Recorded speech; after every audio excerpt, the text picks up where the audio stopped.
Good afternoon, everyone. So, hope all are well and all are in a mood to study also. Though it is a topic which is you should be very familiar with, and it is a topic of great importance in your real life. Whenever you will step out into your real life world, whenever you will, every day we are all going for shopping or marketing, or we are purchasing something or the other, either sitting at home or going to the market. So this chapter will basically help you when you will step out into the market and when you will do any kind of shopping and purchasing. Then this chapter will be of great importance because you will be experiencing this chapter in your real life.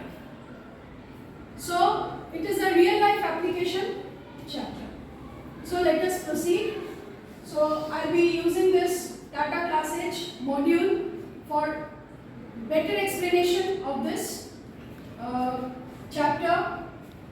So we will start from demand and its concept. Demand and its concept. So what is demand? First of all, a question goes to you. What is demand? Anyone who can answer? Yeah, please stand and say what is demand.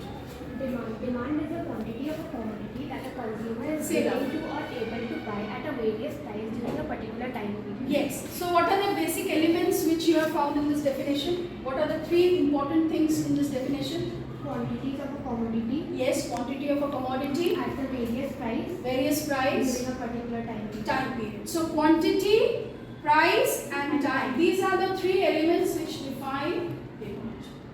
Okay. Now,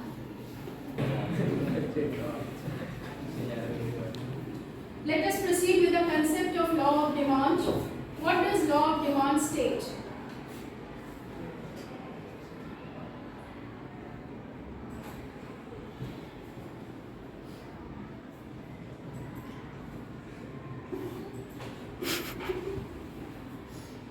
Now you can see a shop over here. Will people buy it? How much? These are the different questions which come to our mind. Goods sold. Then demand is equal to amount of commodity purchased at a price and at a time. See how the consumers are standing in a queue in front of the shop. So what is this? When more consumers are there, that means it is a concept of market demand. That means we are visualizing the entire market. Next, we come to various determinants of demand.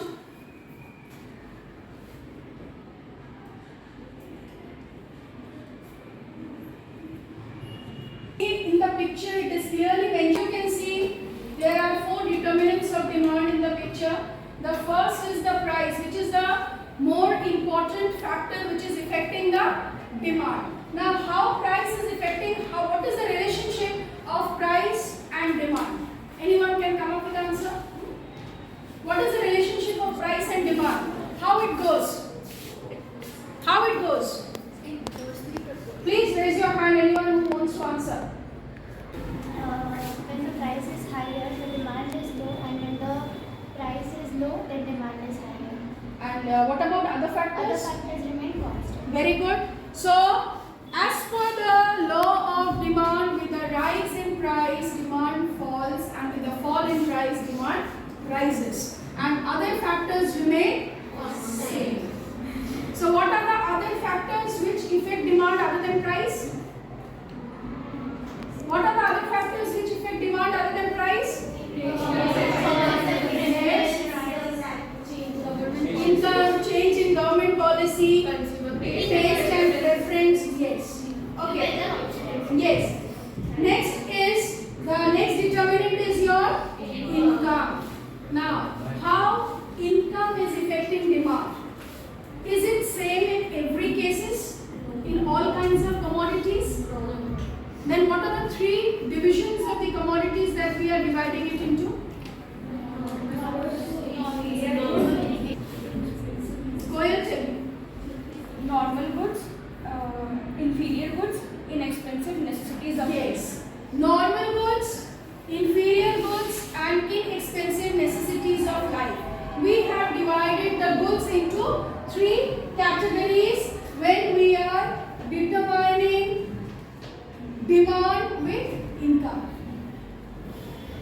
So the first one is what? Normal goods. So what happens in case of normal goods? With a rise in income, the demand for such goods rises. And with a fall in income, the demand for such goods falls. So what can be the normal goods? What are the normal goods? Daily use commodities, which every people can use or they are using. Yes or no? So they are normal goods. Like even the food grains and all, they are coming under your normal goods. Some furnitures which are essential for like for students. Desks and benches are important in the classroom because other than that they cannot. They will not have a very comfortable sitting in the classroom. So whatever basic requirements you should have for existence, that is your coming under your normal goods. Next we have inferior goods under this. What happens in case of inferior goods when the Demand increases with the increase in income. Yes, the demand falls when your income increases, because generally when the consumer's income increases, they tend to switch over to the superior commodity instead of buying a inferior goods. So when your income rises, then what happens in that case? Your living standard also rises. So now your interest shifts from inferior goods to superior goods. Similarly, the third category is your inexpensive necessities of life. What happens in that case? What are inexpensive necessities? Inexpensive necessities. Two words are there in this. Inexpensive means it's not very costly, and necessity means without that we cannot do. We cannot survive. Exactly, we cannot do. We cannot have a very kind of that. So inexpensive necessities, generally in economics we take two standard examples as salt and matchbox, which every household should have and they are having. Without salt, because salt doesn't have any close substitute, any alternative. Yes or no? And it is not very costly also. So what happens when your income increases in case of salt? Are you purchasing in sacks or in larger quantity? No. You are purchasing according to your consumption needs. So as your income rises, previously you might be purchasing 1 packet or 2 packets as per your family needs. But as your income rises, you might purchase at the most 2 or 3 packets more. But are you purchasing an entire lot or in a larger quantity in a sack? No, because that is not your requirement. So with the rise in income, the demand for inexpensive necessities will rise to some extent, and after that it will become what? Constant. So what are the three goods? Normal goods, inferior goods, and inexpensive necessities. Next is the perceived value. What do you mean by perceived value? Yes. What value you are getting from the commodity? What is your exact utility towards the goods? Okay. Next is substitute. What do you mean by substitute? Yes, Anamika. It satisfies same type of need and can be used in place of one another. For example, Tea and coffee. what happens? If tea is not available, we can switch to coffee. Very good. So, no, if tea is not available, we can switch to coffee. But what happens to the price-demand relationship of tea and coffee? If tea price rises, we will switch to coffee. Yes, when the price of one commodity rises, the demand for other commodity increases. That means price and demand is having a direct relationship. So what happens when I'll just show you. So we are generally taking the example of tea and coffee. So when the price of coffee increases, the demand for tea So what kind of relationship of price and demand is there in between these two goods? Direct relationship. It is showing a direct relationship. Now, if I want to show it through a graph, how will the graph look like over here?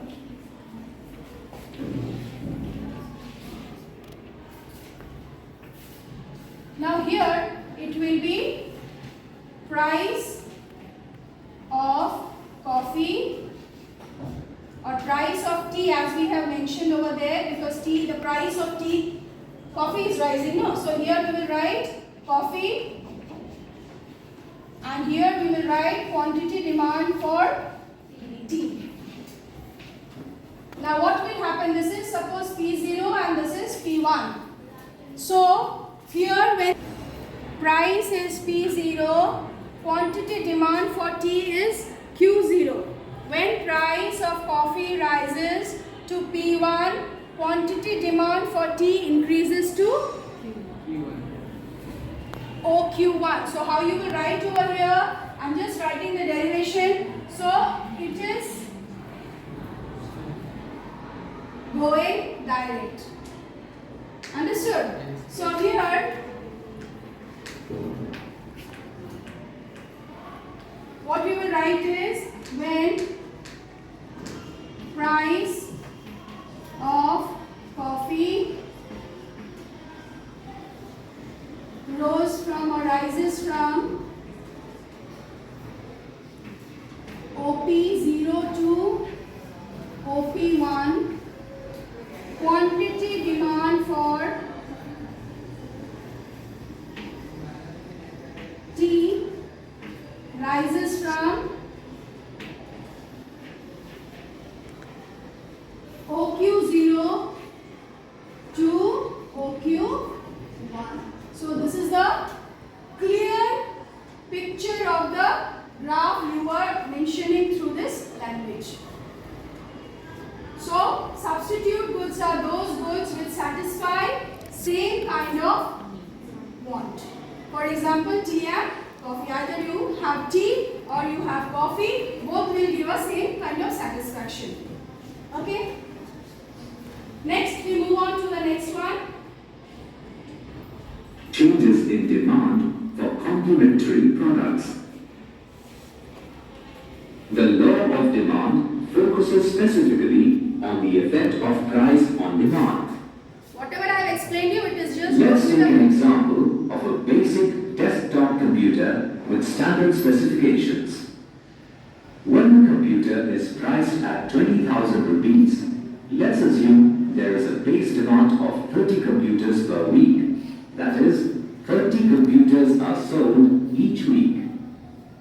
Now, if the price is reduced to 15,000 rupees, more people would be able or willing to buy the computer at the reduced prices. So the demand would rise to, say, 40 computers a week.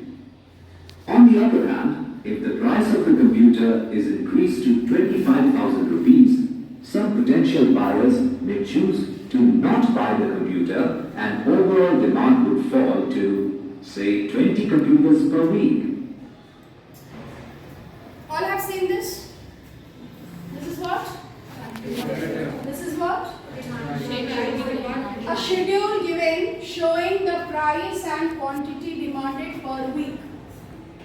Now here what you can see, this 20,000, when the price of computer was 20,000, the quantity demanded per week was 30 computers. It has been standardized over here. Now from here we will show an increase and we will show a decrease. This is the standard one.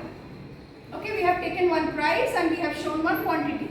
Now here the price increases to how much? 25,000. What is the change in the demand, quantity demand? It falls. That means with the rise in price, quantity demand falls. Similarly, when we compare this 20,000 with 15,000. Now 15,000, the price has dropped to 15,000.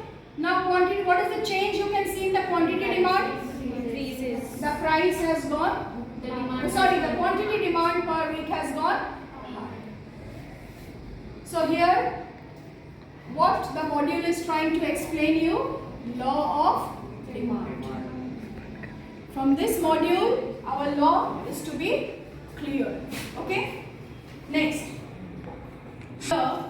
Ceteris paribus. This is a Latin word for other things remaining same or constant. Okay, unchanged. That means price will affect demand only in such situation when other factors will be constant. Now what will be the other factors? So these other factors are the assumptions to the law. When will the law work? When will the law work, or when will the law be applicable? When these factors will remain unchanged. So now assumption is what? Other factors should be same or constant. This is ceteris, this is the meaning of ceteris paribus. Okay? Now price increases, demand decreases, price decreases and demand increases. There is again an inverse relationship between price and demand. So what are the other factors? Computer technology, maybe there is upgradation or upgradation of technology, consumers' income has changed, consumer taste or preference has changed, availability and price of substitute as we have seen in tea and coffee case. Then complementary goods, what are the examples of, what can be the example of complementary goods? Anyone? Car and petrol. So what happens in car and petrol? What is the price demand relationship? One will answer. Yes. So here, this is known as what? Demand schedule. Demand schedule. Now what is schedule? It is a tabular representation showing the relationship of price and quantity demanded for any commodity. Okay? The values of the demand schedule can be plotted on a graph and connected to form a demand curve. Here, the independent variable, price, is placed on the y-axis and You can see computer technology, consumers' income, consumer preferences, these should not change, then only law of demand will work. Okay? Next point is availability and price of substitute and complementary goods. We have already discussed about substitute goods. Next we will come to complementary goods. Can anyone tell me what is complementary goods? Yes, that's it. So when the price of petrol increases, the demand for cars will decrease. That shows complementary goods are having inverse relationship. Okay, that means you want to say that two goods are complement to each other. That means complement, the meaning of complement is they are dependent on one another. Yes. Without petrol, car will not run. Yes. So when the price of petrol goes up, the demand for car Decreases. goes down. Okay, so it is showing a inverse relationship between price and demand. For in case of complementary goods. Next we have size of population. There shouldn't be any kind of change in the size of population. Then only the law of demand will work. Okay. Next we move on to the next one. the table that shows this relationship of price and quantity demanded That from the schedule we will reach the graph. That is the demand curve. Now from the schedule, how we will plot the graph? For this we need to first draw y-axis and x-axis. Okay? Y-axis will show what? It will resemble price, and x-axis will resemble quantity demanded. It will be in units, it will be in rupees. So from this schedule you will be plotting various price levels and various quantities as per the given data. And accordingly first you will plot in the form of points, in the form of dots, and then you will join all the dots and you will see that you will be getting a slope. You will be getting a slope. Now let's proceed. curve. Here, the independent variable, price, is placed on the y-axis and the dependent variable, quantity, is placed on the x-axis. The law of demand is only applicable when price influences demand and not the other way round. The demand curve slopes downward from left to right. indicating an inverse relation between price and demand. As price falls, demand increases, and vice versa. The extension and contraction of demand. Now, as you can see, there are two movements which are shown in the slope. Now, what are the two movements? One is going upward and the other is going downward. So, as the price is increasing, the demand will contract. The demand will contract. More the price, less the demand, less the price, more the demand. So, when the price is going up, demand is shifting from, that means it is showing an upward movement. It is showing a contraction. That means this is movement along the demand curve. Movement is divided into two parts. One is expansion and the other is contraction. When demand is affected only by price and other factors is remaining constant, then it is showing movement along the demand curve.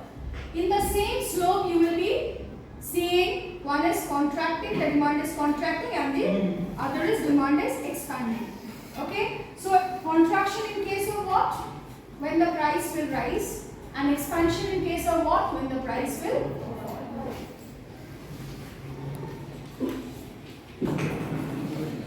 Simultaneously, we will be studying the shift in the demand curve. Here demand is affected by price, here demand is affected by other factors. What about price? Price is remaining constant. Shift is happening when there are change in technology, change in fashion, or other such factors which is affecting demand. Now again there are two shifts. One is rightward shift and the other is leftward shift. Rightward shift, suppose there is increase in decrease in tax. Now what happens when the tax decreases? Tax on commodity decreases. The price will fall, and when the price will fall, your demand will increase. So again it will show a rightward shift. And when there will be increase in tax, price will fall, and when price will fall, demand will increase. Is it? Or anything else? When tax will price also, tax will increase, price increases, then yes, demand will decrease and there will be a leftward shift. Okay? And price line will remain constant. There will be no change in the price. So these are the two movements. One is movement and the other is shift. Movement is occurring due to the when demand is affected by price, and shift is happening when demand is affected by other factors. Giffen goods. Giffen goods represent an exception to the law of demand. Another exception to the law of demand can be seen in the context of the tablet computer, which may be an expensive item with snob appeal. Here, at higher prices, the demand by consumers seeking snob appeal would increase.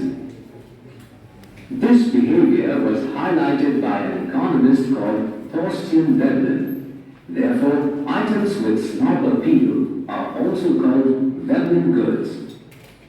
Other exceptions to the law of demand are related to consumer perceptions. For instance, a right. So, what do you mean by exceptions to the law of demand? Yes, which defy the law of demand, where law of demand doesn't work. So, which is the exception over here?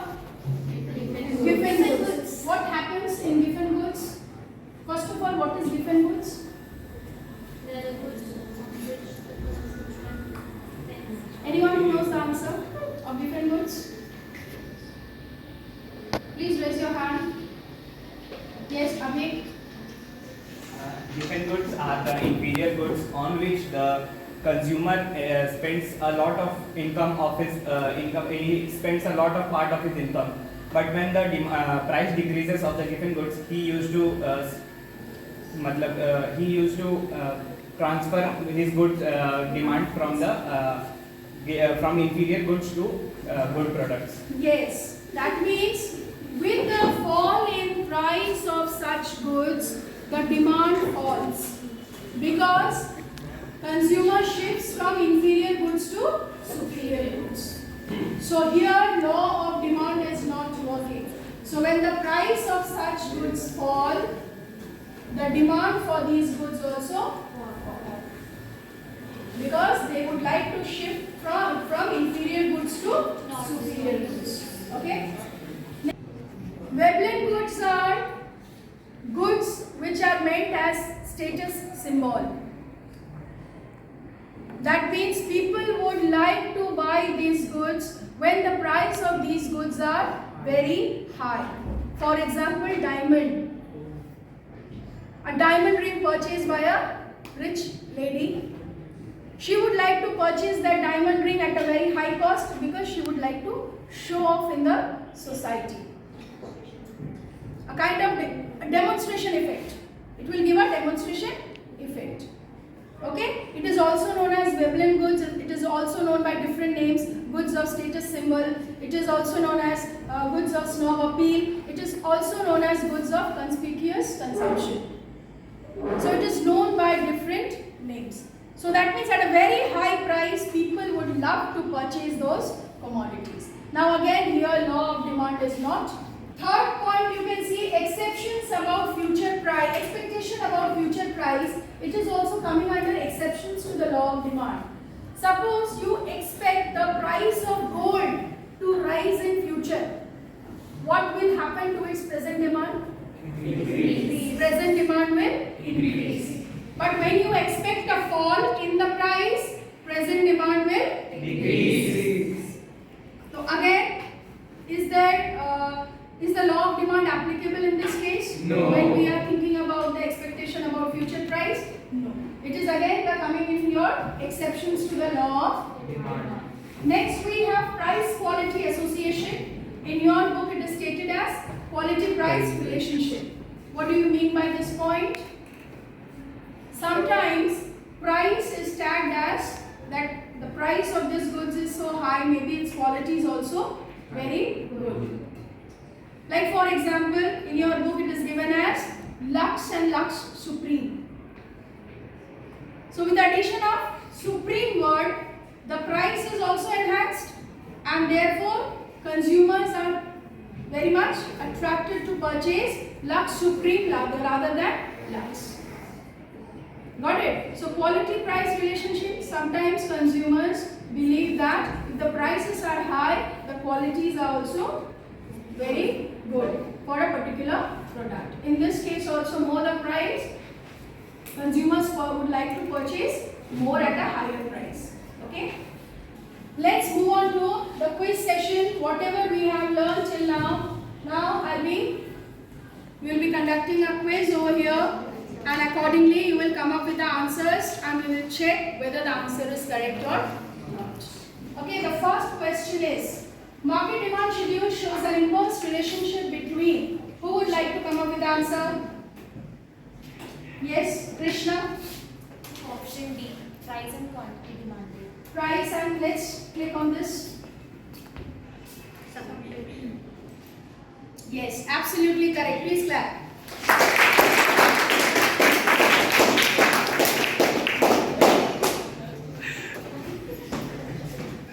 Next, pick the odd one out. This is one variety of question. The exceptions to the law of demand are inferior goods, illusions and branded goods, consumer goods and demonstration effect. Which is the odd one in this? Go with option C and check whether it is correct or not. No, it's wrong. Let's move on to the solution. Yeah, it's B. Consumer. B, that is third one, consumer goods. Next, move on to the next question. The law of demand shows the functional relationship between C. Yes, Krisha? Price and quantity demanded of a commodity. Yes, let us check option C. Yeah.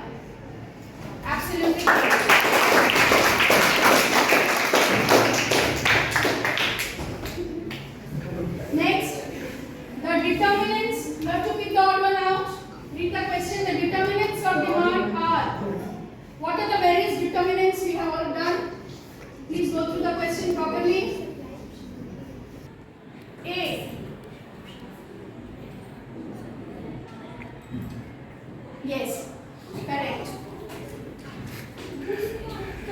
Next, exceptional demand curve slopes. What is the slope of the exceptional demand curve? What is the slope of actual demand curve? Downwards. Now exceptional will be upwards. So which one should you take? A. Left to right or right to left? Left to right. Yeah, absolutely correct.